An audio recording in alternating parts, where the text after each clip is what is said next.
What is the mapping accuracy of the iPhone 17 Pro's camera and LiDAR sensor in comparison to a high accuracy surveying total station? Okay, so I'm going to start on this corner and we're going to start collecting data, and I'm going to slowly move around the building. And as you can see, the points are showing at the bottom. These are our LiDAR points that are being generated. And today I'm actually using the Pix4D Catch app to collect data. You can download it for free in the App Store. And that's because what you're looking at are the points being generated from the LiDAR sensor into our point cloud. So if you look here, this entire model is going to be reconstructed in real time thanks to the LiDAR sensor, and that's going to give us the data we need in order to do surveying with our iPhone. In the final stretch on the last side of the building, you can see we got a water fountain here, and I want to actually go inside and get beneath the canopy in this seating area. So you can see this area nice and clear. We've also got the doors to the bathrooms and the other side of the seating area,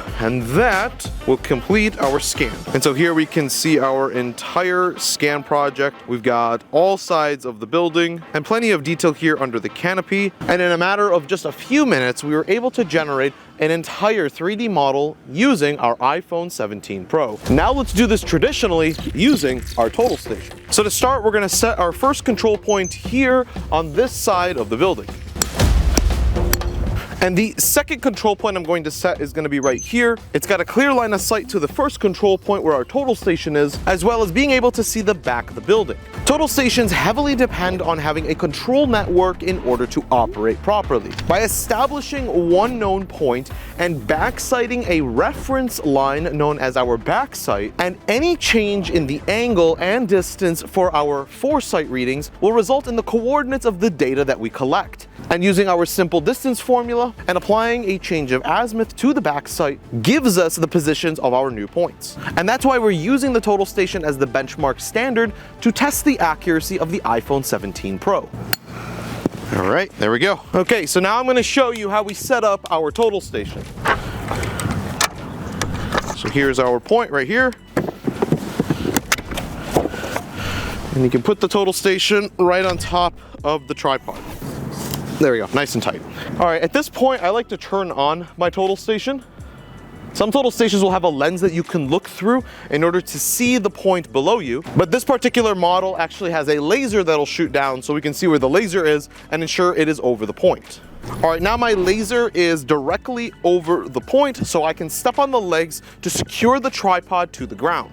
This is the first bubble that we need to ensure is in the center to level out our total station. And the way we do this is by adjusting the legs. And now my digital bubble is all I have left to level, and I do that by using the screws here on the side to fine tune the level of my total station. And so if I take a look here, I'm only off by a couple of seconds and I'm directly over the point, and that is exactly how you set up a total station. All right, now let's set up our job so that we can start surveying using our total station.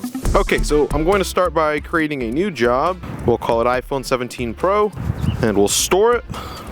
And we'll create a new point. This right here will be point number 1. And I'm going to assume a coordinate of 10,000 in the easting, 5,000 in the northing, and 100 in the elevation. Okay, I'll say store, and now we can go back. We'll switch over to apps, and I'll go to setup. We're gonna set our orientation. All right, this is the job iPhone 17 Pro. This is point number 1. And what this will do is it'll measure from the point up to where the scope of our total station is. So that came out to 5.056 feet. I'm gonna say okay. We'll say okay again. And now it's time to define our backsight. All right, so what I've got here is the prism as well as Leica's AP20 auto pole. This is an IMU that is going to give us the ability to hold the rod in any position so we don't have to have it plumb in the center like we traditionally had to. So I'll start by powering on the AP20. We're gonna name this point number 2. Our target height is set to 5.2 feet. Everything looks good here, so now I'm going to have the total station power search and find us. Lock to target. Okay, perfect. So now we are locked to target. Okay, so we're gonna hold our backsight point, point number 2. Now that we've established our backsight, we can begin collecting data. All right, so the first thing I wanna do is raise my rod height to like 6 feet, so it's above my head. The height automatically updates. And then I want to initialize my IMU, and it was pretty quick when it did that. So I don't have to worry about plumbing the rod every time I want to take a shot. We're gonna switch our point number here, switch over to 101, and we'll start with concrete here, and let this be the beginning of a line. This is our first point. Come down over here. Next point, come over here. Looks like the elevation here starts to change, so I'm gonna shoot another point right here, and we'll call this BLDG for building. Again, we'll begin a line. Make sure our IMU is initialized. There we go. And we're going to store. Nice. We've got an existing finished floor elevation right here. So we'll call this EFF, store. Got another existing finished floor right here. Measure, point stored. And where I took shots with the concrete, I'm gonna shoot those in here too. Building, we'll do another building shot here. Do another building here. Come over on this side and take our concrete shot. So taking a look here, I can kind of see what my project is starting to look like. We've got one line for the concrete, one line for the building, and a couple of extra shots for the existing finished floor. We'll keep it going. We've got a concrete shot here. And we'll take our last concrete shot here. And you can see it here when I tilt my rod back and forth. The compensation is calculating the exact position of the bottom of the pole. Store. Here is part of the canopy, so I'm actually going to create a new point here. I'm going to call it Can P, switch it to begin a line. All right, so we're going to measure this corner of the canopy. We're going to come over here to the other side, and then we'll measure over here. Okay, back over here now, I want to get the concrete corner here, and then over there, and then we want to get like this part of the wall as well. So I'm going to get this corner here of the concrete. The last thing I really want to do is survey the inside here. I want to get this wall. I want to show what it looks like. So I'm actually going to create a new code here. I'm going to call it wall. We'll begin a line. And make sure the total station finds me. Get this corner here. Call this wall 1. Okay. Come over here. Call this wall 1. I'm going to shoot here. We'll shoot this corner. Come back over here, shoot this. I'm not exactly sure I got it all, so I'm gonna double check by zooming in. Actually, that looks pretty good. So we got this whole L shape right here. We gotta do the other one on the other side now. All right, so I think I'm gonna set the third control point here. Important that we have a visual line of sight to our total station so that when we set up our total station here, we have a known position. Okay.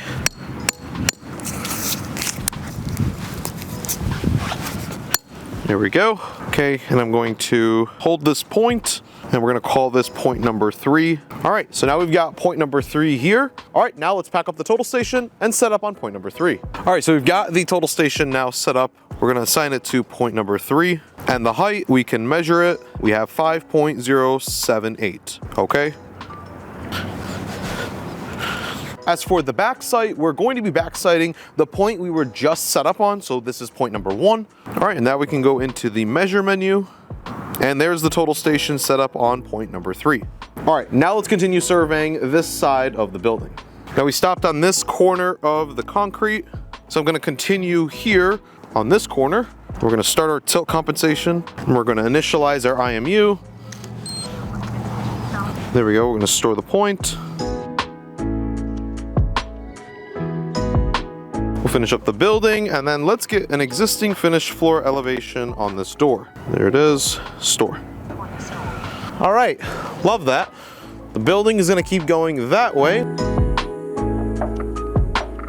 Measure, and I can't see this back end of the wall, but that's okay because we've got another setup that we'll do so that we can see all that information. And now, just like last time, we're gonna set one more control point, and it's important that this control point is one, visible from our total station, but also visible from control point number 2. It's important that we're able to see that control point because we need to be able to close our traverse. Closing our traverse will allow us to run any kind of adjustments if we have any major error and give us more control over our control survey. Let's set the last point here. All right, looking good. All right, now that we got this measurement here, we're gonna bring the total station and set it up on point number 4. Okay, perfect. Now I'm gonna shoot a back sight over to point number 3. Okay, set. And now we'll shoot a second back sight to point number 2. And set. We've got this back corner of the wall, this corner of wall 4, this corner here, finishing up the corner where we started. And so the last thing I need to do is use the Leica GS18 GNSS receiver to get geodetic positions on all of our control points. Having geodetic coordinates on our project will allow us to transform the entire project to state plane coordinates and allow us to analyze the absolute accuracy between the total station and the iPhone 17 Pro. So I've gone into NGS's website and plugged in our location, and using their coordinate conversion and transformation tool, I can see that the scale factor here is for grid to ground. So I'm going to copy this number, and now I can apply the scale factor to our project and do a proper transformation for our coordinates. Now, one way to improve the accuracy of the iPhone 17 Pro is to introduce an RTK GNSS antenna. Now, Pix4D works with a lot of different brands, but this is the one that we're going to be using today. This is the Bad Elf Flex Mini RTK GNSS receiver.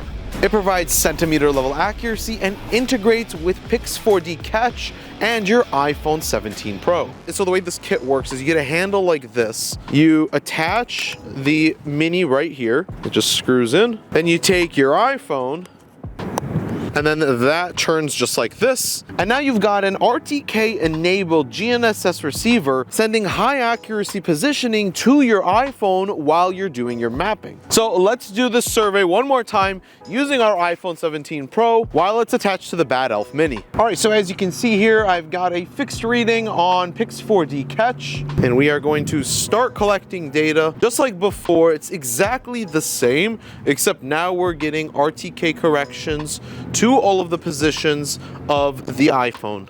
Coming around here, and like before, you can see the entire building coming to life in real time, and that is thanks to the LiDAR sensor on the iPhone.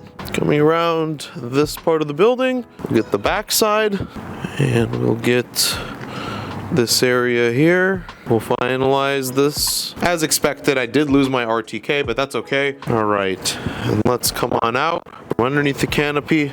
And taking a look here, I can see all of the details that I need for the building. I can also see all of the concrete that we also measured with our total station, so it'll be really good to be able to compare the point cloud to the data collected with the total station. All right, now that we finished collecting data with just the iPhone 17 Pro, the total station, and the iPhone with the Bad Elf Mini, let's head inside so that we can process all of these data sets and see our results. All right, now let's go ahead and take a look at all the data. Now, inside of Pix4D Catch, you have the option to upload all of your data to Pix4D Cloud. By selecting Upload and clicking Next, you can see I have a lot of different settings that I can go through. The first is a region of interest, so if I want to crop out certain parts of my point cloud, I can do that. I also have the option to add in Gaussian splatting. This will give you an immersive 3D deliverable that you can use in order to fly through your site and provide the perspective as if you were on site and looking around. This is really great for 3D deliverables for your clients, and it's only available on Pix4D Cloud.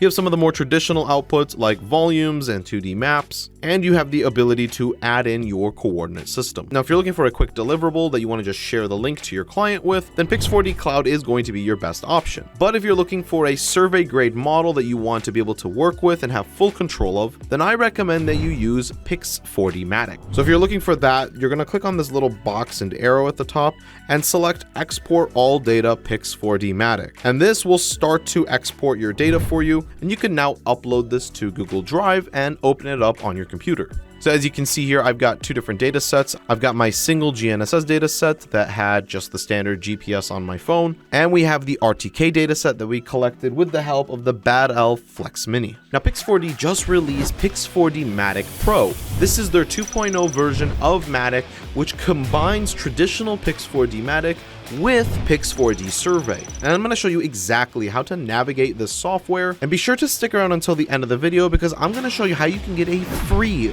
Pix4D Matic Pro license in order to process your iPhone and drone data. All right, so we're going to load up Pix4D Matic here, and I'm going to give this a job name. Let's call it Dodge Park Bathrooms. Start. And then all we need to do is just drag and drop our images. So I can just take our images here and drop them in place. And as you can see on the main screen, I can see our trajectory information for our iPhone as we walked around the building. We also see all of the images that were collected, which is really nice. And regardless if you're just using the phone or you have an RTK GNSS receiver, the process is exactly the same. You just drag and drop it and everything is imported from within your project folder. Now we can come down here on the pencil and actually update our coordinate system. So I'm going to be using NAD83 Michigan South, and I'll be using NAVD88 with geoid 18. So I will apply, and now we've updated our project coordinate system, and you can see the map is loading up, and there we go. That is the bathroom, and we circled around it. Everything looks good. So in the processing menu, we're going to be selecting calibration. This will allow us to process all the data between the LiDAR sensor, the camera sensor, and the GNSS receiver. You have the dense point cloud, which comes out of the camera sensor, and I'm actually going to select both because I want the fusion point cloud, which combines both the camera and LiDAR sensor. You can also process out a mesh, a DSM, an ortho image. I like to wait on those. I like to actually get my point cloud first, and then I can process out that information. And it's as simple as that. Now I'm just going to click start. And depending on my computer hardware and how many images I'm working with, this could take a few minutes up to a few hours. So we'll come back once we've processed these data sets and see how they look.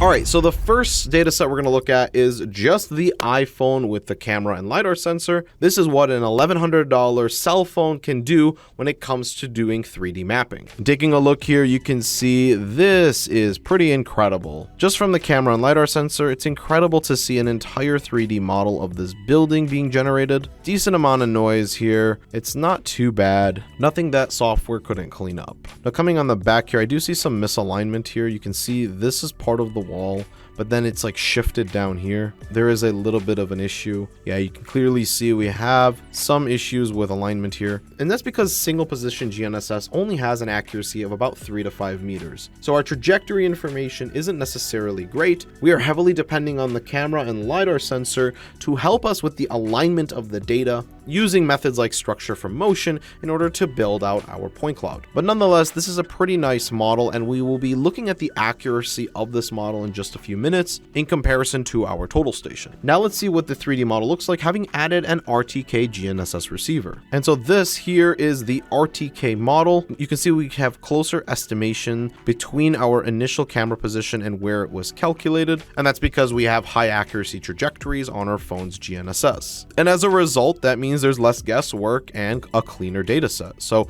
this is the exact same settings. I didn't add any filters here. You can see we have a lot less noise than before. Still some noise. I mean, it is a cell phone after all, but it did a pretty decent job of reconstructing everything. And in the back here, we don't have that same alignment issue with the wall that we had with the other data set. So that's good to see. Now I want to show you what the data that came out of the total station looks like and what we want to achieve when it comes to creating deliverables for our clients. So this is what the total station data looks like, and while it's not a sexy point cloud, there is a lot of valuable information here that we're going to be using as our benchmark data set to analyze the accuracy of the iPhone 17 Pro. And so what we're going to do is use the survey functionalities in Pix4D Matic in order to extract information from our point clouds and compare it to what we have from our total station. So if I come over here to the surveying tab, I can see I have a bunch of different options here. We'll start with terrain classification. And what this will do is actually classify the ground versus the building. So I've got my settings here. I'm going to click classify terrain, and there we go. In purple is the building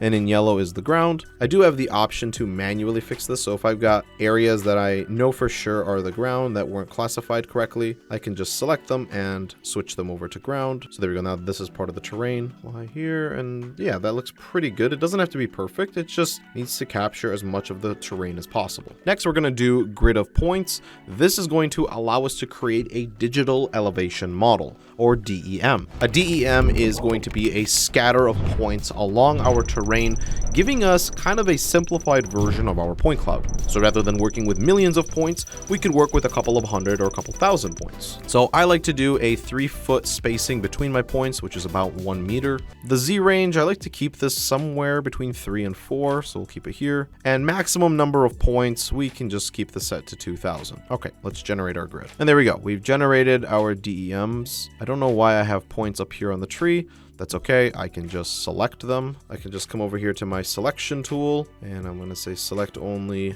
grid points, and I'll select them and delete them. I'm going to make sure I don't have any other outliers like that. I think we don't necessarily need this data over here, so I'll delete this stuff. Same with over there. Okay, I think this is pretty good. Yeah, okay, I'm happy with this. Now we can go into our triangular irregular network, or TIN, which will connect all of these points together and generate our surface. So there we go. We've generated our surface from those points. And actually, I'm going to turn off the point cloud so you can see what this looks like. And this is basically the ground below the building, how it is laid out. To get a better idea of what this looks like, I can actually generate contour lines to help us identify where the increase or decrease in elevation is. There's also some object detection features here like manholes and poles, but that's not the type of survey we're doing. If you're doing a topographic survey, then you can use some AI functionality to extract that information from your data set. Now, the one other thing that we can do is actually extract features in the point cloud like our buildings, our sidewalks, and the walls so that we can mimic exactly what we got with our total station. So what we're going to do is come over here to layers, and we're going to add a new layer, and we'll start by calling this sidewalk. And I'm going to switch the color here to cyan. So now I can select a polyline and simply just click on the points for where the sidewalk is. So if I have a break there, I can stop, I can start over here and continue. And yeah, this right here is what we call feature extraction. So if you make a mistake, you can just simply hit undo and fix your mistake. Okay, there we go. And then if I want to start from a point, I can just select that vertice and work off of it. And it's basically just like tracing. I mean, you're tracing out the points as they appear in the point cloud. Definitely can see some noise there. Yep. So you got to be careful you're not picking the noise and you're actually picking the actual ground. Keep selecting points. Coming up here, we can pick the corner and then pick this, and we'll just end it right here. Perfect. So now we've extracted the sidewalks. Next, I want to do the wall. And I'm going to switch the color to maybe a little bit more green. Yeah, like that. Yeah, that's good. So there's wall. Got a wall here. Selecting the same corner there. It looks like the building line is right in line with this grout line. So I will just select the grout line. Call that good. Okay, next wall. Same thing. It looks like it's right with the grout line. So we'll just select right here. And what we're doing essentially is just like what we were doing in the field. We are doing a topo. We are going around and selecting the points that belong to those features. So it is very, very similar to an actual topo survey, but it's like virtual. You're doing it on your computer in the comfort of your office with less environmental error because you've already captured all of the data using geospatial sensors. The last one I want to do is the building. We'll give this a little bit more of a brighter yellow. This yellow's fine. And we'll select every 2 sidewalk blocks and here. And it looks like... Okay, so now that we've got the buildings, the walls, and the sidewalks, we're going to add in just single points. We're going to add in the existing finished floors of the doorways that we had measured in with our total station. So we're going to click add existing finish floors, and let's change this color to purple. Okay, so I'll switch over to just a marker, and then here we got one existing finished floor. I'll just select it, come over and around here. We've got another one right there, one right there, and we actually have 2 more that we missed with the total station, which are the bathrooms. So one right there and one right there. Perfect. And then the last layer I'm going to add in is our canopy. And let's make this one red. And really the canopy is just going to connect between these 2. So I'll switch over to a polyline and we'll just connect between the 2 walls. And there we go. Now we've got the canopy above us, just like that. And so to improve the tin, what I'm actually going to do is identify which of these are terrain layers. Actually, all of them are terrain layers, so we can turn them all on. And these are just points that we are drawing on the terrain, which we are. And we'll go back to the survey tools, and now we'll actually enable the use terrain layers as break lines. This will give us a more accurate tin, since we're actually creating break lines for where there's sidewalks or where there's a building, actual structures that are affecting the ground. and I'll say generate tin, and there we go. We've got an updated tin, and we can even update our contour lines. All right, so now I've exported both data sets from Pix4D Matic, and let's compare them to the total station benchmark data on AutoCAD Civil 3D. We're gonna do 3 different tests. The first is the ortho image, which is the 2D aerial perspective of our data. The second is the tin model, so this is the surface model that we generated from our DEM. And the third is going to be the actual features that we extracted. We'll do a point-to-point comparison, see the difference in X, Y, and Z, and see what the overall accuracy of the iPhone 17 Pro's camera and LiDAR sensors, and what the accuracy is when we add in an RTK GNSS receiver. So this right here is the total station data. And what I'm going to do is do map insert to bring in the ortho image of the iPhone data with the RTK. So this will just give us a preliminary view of what the reconstructed ortho image looks like and how accurate it is to the total station data. So here we go. We can see we've got the sidewalks here, and that's really all we're going to be able to see. With the design of the building, we're not going to see the building corners, we're not going to see the walls or the canopy, so we can't really judge anything here. It's just completely hidden from our view. But what we can see is the sidewalk. So let's see how close we were. So here on the east side of the site, it looks like it's pretty close. It's not terribly off. It does run along the sidewalk pretty accurately. I do like that. And yeah, it looks like it's just slightly shifted here, but it's not terrible. So again, this is just the ortho image. This is not going to be the most accurate deliverable that you can get, but it's really cool to see that just by holding your phone like this and taking some pictures from a,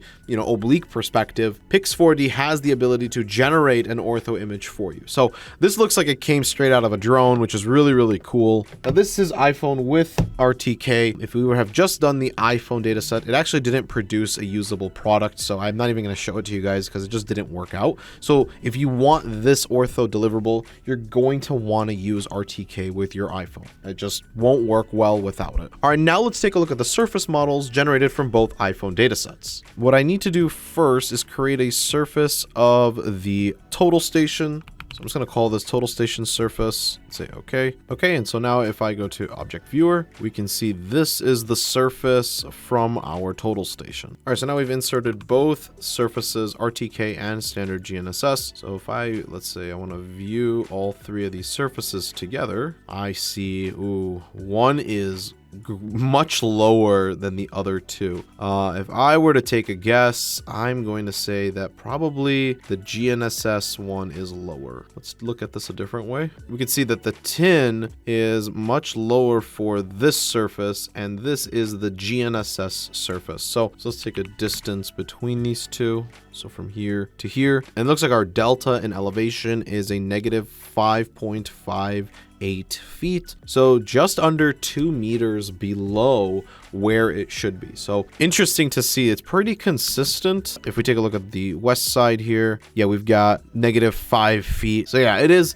pretty consistent. But again, that's what you expect with just single solution GNSS. Okay, now the ultimate test. Let's see how close the line work is from the feature extractions that we did in Pix4D Matic. We'll start with the single GNSS observations. Insert. Okay, there we go. And yeah, I mean, it looks like, well, there's definitely some differences, but it's kind of cool to see that they look very similar. So that is nice. Okay, so let's use our annotation here, and we'll start with like this corner. Looks like we've got a difference of about 2.5 feet in the horizontal. And vertically, I'm not going to check all the points vertically, but you can see here in this example, it's 4.66 feet. So we said, they were about 5 feet off, so that makes sense. Between these 2 points, we got about 2.26 feet, 2.3 feet, 2.5 feet. So yeah, these are all like right around a meter, maybe a little bit less than a meter. This one is 3.88 feet, so this is a little bit over a meter. The rotation here is really an issue. Like, I'm noticing the angle is completely different. It does kind of align again because probably, Pix4D catch will bring everything together. But yeah, I mean, clearly there's misalignment issues. major differences here. Yeah, 3.4 feet. So I'm seeing differences of, you know, between 2 and 4 feet, let's say. Again, for single GNSS, that makes sense. That's why we have this. That's why we have RTK on our iPhone. So let's take a look and see how accurate the iPhone 17 Pro is with an RTK receiver like the Bad Elf Flex Mini. My God, you can barely tell the difference. They are really, really close. I love seeing this. We'll start here in the east, a difference of 0.2 of a foot. So that's about 6 centimeters. And elevation wise, we're at 0.04 feet. So 0.04 of a foot. We're at like 1 centimeter there. So that's really, really good. Check over here. Yeah, we're within a 1/10. Down over here, about 11/100 of a foot. So 3 centimeters between here and here. 5/100 of a foot. So like 1.5 centimeters. Up here, maybe a little bit more. Yeah, about 2/10. So right around 6-7 centimeters. This corner here, we're about 1/10. So 3 centimeters. And then let's look inside here. Like this is really, really close. We're at 5/100 of a foot. This one's about 1/10. I'm not sure what happened here, but still pretty close. Yeah, about 1/10 here, and looking at 8/100 here. Yeah, this one's at 7/100, about 9/100. This corner right here looks really close. Yeah, 5/100 of a foot. So we're seeing pretty consistently, you know, a lot of 1.5 centimeters. So that is really nice to see. The corner here is about 1/10. Here we got 17/100. And then in this back corner, the back corner of the building, we're about 1/10. The walls here, maybe a little bit more, 2/10. I mean, that could be just me picking the wrong point. It's a little bit more difficult to do that. Yeah, here it's 1/10. And for full transparency, something I didn't necessarily do is actually go and look at the images. So when you set a point like this, you should go through each of these images and see. Like you see, I'm a little bit off here. So I should make an adjustment to make sure that I'm really getting that bottom part of the corner right there. Yeah, so I can go into these images and get really, really precise, which you could see right there. I could tell I was off slightly. So keep that in mind also when it comes to corners like this. So how accurate is the iPhone 17 Pro? By itself, you're looking at about 1 meter to 2 meters of accuracy, or 2 to 5 feet. And if you're using a GNSS receiver like the Bad Elf Flex Mini, then you can expect an accuracy level of about 2 to 9 centimeters, or about 1 to 3/10. Special thanks to Pix4D and Bad Elf for sponsoring this video. And if you're looking to get a free Pix4D Matic Pro license, then consider joining the Survey School. Inside of the school, we actually have a partnership with Pix4D that gives our students a free 12-month license. So while they're learning about surveying, they can actually get some hands-on experience with industry software. So if you're interested in learning more about surveying and geospatial technology, then consider subscribing to the YouTube channel and visit thesurveyschool.com if you want to elevate your survey knowledge. Thanks guys for watching, and I'll see you all next time.